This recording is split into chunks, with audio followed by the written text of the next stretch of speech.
In 1954, a highly decorated US Navy Admiral sat down for a television interview. He talked about Antarctica. What he said raised eyebrows across the entire country. And then, that interview aired exactly once and was never broadcast again. 3 years later, the Admiral was dead, and the statement he dictated on his deathbed was read once and sealed. What did he see down there? And why? Did someone not want you to know? Okay, so before we get into the mystery, you need to understand who this man was. Because Admiral Richard Byrd was not some conspiracy theorist, not some attention seeker. He was one of the most decorated and respected military figures in American history. First person to fly over the North Pole. First person to fly over the South Pole. Medal of Honor winner. Treated by the U.S. government as a national hero. This was not a man who made things up. This was a man the U.S. government trusted with its most sensitive operations. And in 1946, they trusted him with something enormous. Operation High Jump, the largest military expedition ever sent to Antarctica. 13 ships, 23 aircraft, over 4,000 military personnel.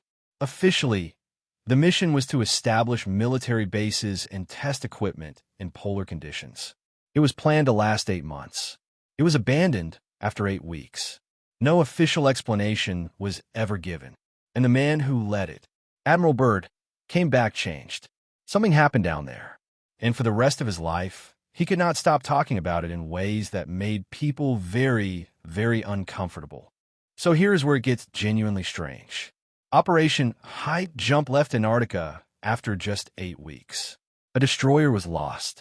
Dozens of planes were damaged or destroyed. Sailors and soldiers were dead. The official explanation? Harsh weather conditions. Equipment failures. Normal polar expedition hazards. But the people who were there told a different story. Byrd himself, in his 1954 television interview, the one that aired once and disappeared, said something that stopped everyone cold. He warned that the United States could be attacked by aircraft flying from pole to pole at incredible speeds. In 1954, when no aircraft on Earth could do that, no known aircraft, he warned that the distances and oceans that had protected America were no longer a guarantee of safety. Something he saw in Antarctica made him genuinely believe America was vulnerable to a threat that did not officially exist. And then the interview disappeared. And 3 years later, Byrd was dead. And here's the part that nobody talks about. Before Admiral Byrd died in 1957, he dictated a final statement about Antarctica, about what he had seen, about what he believed the world needed to know. That statement was read once to a small group of people and then sealed.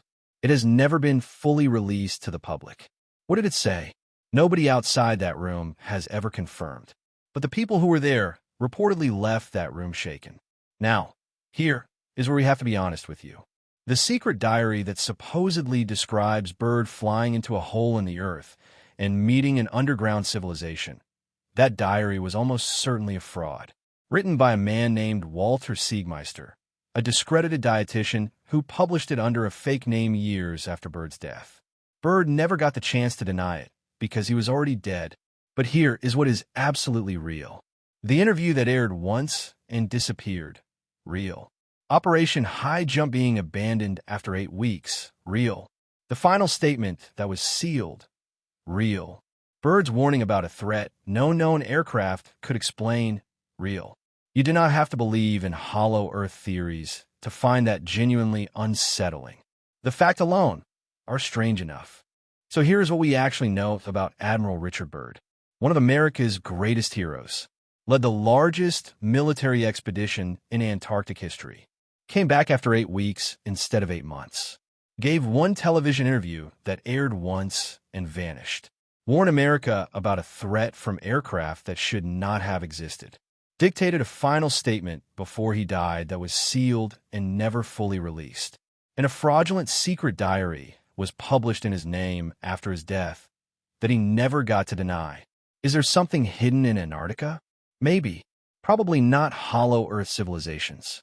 But the fact around this man's final years, his warnings, his sealed statement, add up to something that has never been satisfactorily explained. And that right there is exactly why this story needed to be told. Next video, a building so powerful, so secretive, that the land it sits on was hiding something for 2,000 years. And the Vatican knew the whole time. Subscribe, and do not miss that one.